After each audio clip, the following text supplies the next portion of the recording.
Hello guys, இன்றைக்கி நம்ம பார்க்க போகிறது ஒரு செம்மையான சைனீஸ் வெப் சீரிஸ் தான் பார்க்க போகிறோம். இதனுடைய நேம் என்ன, புரோக்கன் த ஆர்ட், அதாவது உடைந்து போன நொறுங்கி போன இதயம் அப்படின்னு பொருள் கொண்ட ஒரு வெப் சீரிஸ். இது மொத்தம் செம்மையாக போயிட்டு இருக்கக்கூடிய இப்போ ரீசெண்டாக வந்த ஒரு சைனீஸ் வெப் சீரிஸ். இதை மறக்காமல் பாருங்கள். இதனுடைய எபிசோட் 1 தான் இப்போ நீங்கள் பார்க்க போகிறோம். மறக்காமல் ஸ்கிப் பண்ணாமல் புதுசாக வந்தீங்கன்னா சப்ஸ்கிரைப் பண்ணிங்க. எபிசோடோட ஸ்டார்டிங்லேயே யாரோ ஒரு பொண்ணு, அழகான பொண்ணு குளிச்சிட்ருக்கு. இன்னைக்கு ரொம்ப நாள் நல்லா இருக்குது போலையே அப்படின்னு சொல்லிட்டு ரொம்ப மெதுவாக குளிச்சிட்ருக்க நேரத்தில் யாரோ அங்கே இருக்க கார்ட்ஸ் எல்லாருமே சரமாரியாக வெட்டி தள்ளிட்டு இவ குளிச்சிருக்க இடத்த நோக்கி வந்துட்டுருக்கான். குளிச்சிருக்க இடத்த நோக்கி வந்த உடனேயே இங்கே இருக்க கார்ட்ஸ் ஒவ்வொருத்தரும் காலியாகிட்டதை காட்டுறாங்க. அவன் வெள்ள பார்வையோடு நீ எங்கே போனாலும் உன்னை நான் தேடி வருவேன், நீ எந்த ஃபேஸை மாற்றி வச்சுட்டு இருந்தாலே உன்னை நான் தேடி கண்டுபிடிப்பேன்னு சொன்னல, நான் தேடி உன்னை விட மாட்டேன், எப்பவும் விட மாட்டேன், நீ எனக்கானவ அப்படின்னு சொல்லிட்டு அப்படியே காட்டுறாங்க. சில காலங்களுக்கு முன்னே அப்படின்னு சொல்ல இப்போது நம்ம ஹீரோனியை காட்டுறாங்க. அப்படியே புல்லாங்குழல் ஊதிட்டுருக்கா. அப்போ அவளுக்கு ஒரு ஞாபகம், அதாவது கொஞ்ச காலத்துக்கு முன்னே ஹீரோ அவங்ககிட்ட ஒரு புல்லாங்குழலுடைய ஆஃப் பாதியை கொடுத்துருப்பா. அந்த ஆஃப் பாதி என்ன சொல்லியிருப்பான்னா, நான் திரும்பி வரவில்லையோ நீ காத்திரு, நான் வாங்கிக்கிறேன், அதுக்கப்புறமா நம்ம கல்யாணம் பண்ணிக்கலாம் அப்படின்னு சொல்லியிருப்பாள். இதை நம்பி இவளும் இருப்பாள். ஆனால் வரவே மாட்டான். அதை தான் இங்கே காட்டியிருப்பாங்க. ஆனால் ஃபஸ்ட் எடுத்தோடனே இப்போது ஹீரோ வருவான். ஹீரோ யாரையோ ஒருத்தரை கூட்டிகிட்டு வந்திருப்பான். யாரை கூட்டிகிட்டு வந்திருப்பான் அப்படின்னு பார்த்தீங்கன்னா, யாரோ ஒருத்தரை கூட்டிகிட்டு வந்திருப்பான். உல்லாசமாக இருக்க இவ யார் அப்படின்னு சொல்ல, இவ ஒரு பிரிட்டிஷ் இளவரசி.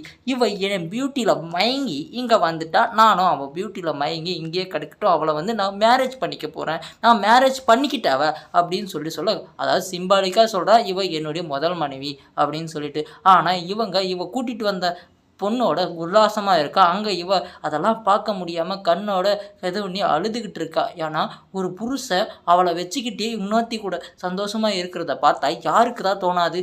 அந்த நேரத்தில் எங்கே போகிற, வா உள்ள அப்படின்னு சொல்லிட்டு நிறுத்தி இந்த பக்கம் காலுக்கடியில் உக்காரு அப்படின்னு சொல்லிட்டு ஹீரோ மனசாட்சியே இல்லாமல் அவளை பயங்கரமாக கொடுமைப்படுத்துகிறான். அதுவும் கண்டுக்கிட்டே இந்த பக்கம் அவள் கூட வந்தவ எட்டி அவளை உதச்சி, ஏன் ஸ்காலில் இருக்க ஷூவை கழட்டுடி அப்படின்னு சொல்லிட்டு பயங்கரமாக அவளை கொடுமைப்படுத்தி அவளை அழ வைக்கிறாங்க.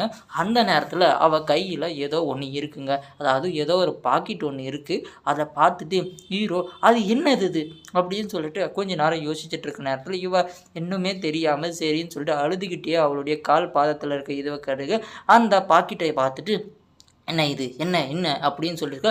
அதை மூந்து பார்த்துட்டு, என்ன இது சம்திங் ராங்காக இருக்குது, ஏதோ ஒரு ட்ரக் தானே இது, என்ன இது ஒழுங்காக சொல்லிவிடு அப்படி இப்படின்னு சொல்ல, நீ ஒழுங்காக சொல்கிற வழி நான் உன்னை விட மாட்டேன், ஃபஸ்ட்டு இதை ஒழுங்காக சொல்லிவிடு அப்படின்னு சொல்லிட்டு. அவள் பேர் ரூசியான், ஓகேங்களா? நம்ம ஹீரோனி பேர் ரூசியான், அதை நல்லா கவனம் வச்சுங்க.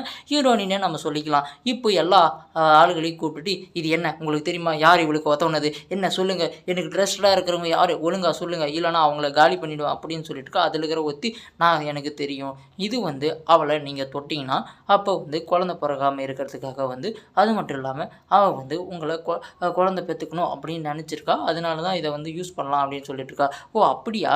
ஆனால் சர்ப்ரைஸ் ஆகிட்டேன், அவங்ககிட்ட இருந்து எதிர்பார்க்கல, வா நாளைக்கா உனக்கு இருக்குது அப்படின்னு சொல்லிட்டு பயங்கரமாக அவளை கொடுமை மேலே கொடுமைப்படுத்துகிறா. அந்த நேரத்தில் அங்கே இரவில் எதோ கூட்டிகிட்டு வந்துட்டுருக்கான். நீ எங்கே கூட்டிகிட்டு போகிற அப்படின்னு கேட்க, உனக்கு ஒன்று காட்டணும் அப்படின்னு சொல்லிட்டு கூட்டிகிட்டு போக, அங்கே பார்த்தீங்கன்னா அவங்க நாட்டில் இருக்கக்கூடிய எல்லாருமே இறந்து கிடக்காங்க. அது மட்டும் இல்லாமல் அவங்க அண்ணன் வேறு மேலே படுத்துருக்கா.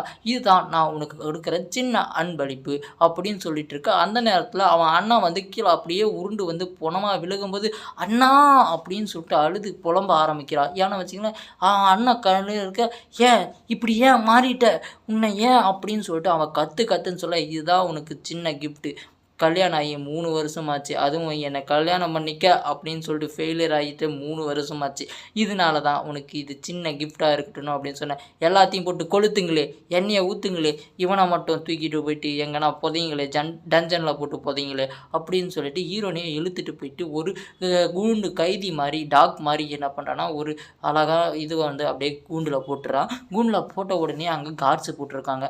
கார்ட்ஸு போட்ட உடனே அந்த நேரத்தில் ஹீரோனி அப்படியே மயங்கி விழுகிறா. அப்படியே கொஞ்ச நேரத்தில் அப்படியே சாய ஆரம்பிக்கிறா. அந்த நேரத்தில் அங்கேருந்த ஒரு காட்சி அவனுடைய அவளை அழகை மயங்கி அவளை தப்பாக நடந்துக்கிறதுக்காக உள்ளே போக ஆரம்பிக்கிறான்.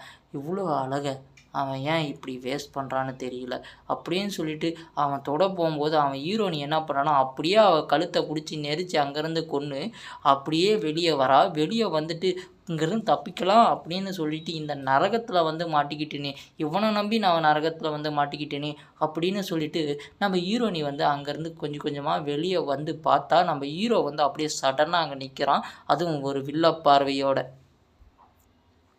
என்னண்ணா சாமி இப்படி ஒரு ட்விஸ்ட்டு மேலே ட்விஸ்ட்டாக வச்சுட்டியே அப்படின்னு என்னை கேட்காதீங்க. ஏன்னா எனக்கே ட்விஸ்ட்டாக தான் வச்சு இந்த ஃபஸ்ட் எபிசோடை பார்க்கும்போது. ஏன்னா ஹீரோயினி 2 பேரும் லவ் பண்ணியிருக்காங்கன்னு ரிவீல் பண்ணாங்க. ஆனால் திரும்பவும் ஹீரோ வந்து ஏதோ பிடிக்காம கல்யாணம் பண்ணிக்கிட்ட மாதிரியும் இவளை ஒரு அடிமையாக நடத்துகிற மாதிரியும் தான் இங்கே வந்து காட்டியிருக்காங்க. ஏன் இந்த மாதிரி ஆச்சு, எதுக்காக அப்படின்னு சொல்லிட்டு எல்லாத்தையும் பற்றியுமே வந்து இங்கே அடுத்தடுத்த வீடியோவில் வந்து ரிவீல் பண்ணுவாங்கன்னு நான் நம்புகிறேன். இந்த வீடியோ பிடிச்சிருந்தா ஒரு சப்ஸ்கிரைப் பட்டனை ஒரு கமெண்ட்டையும் போடுங்க.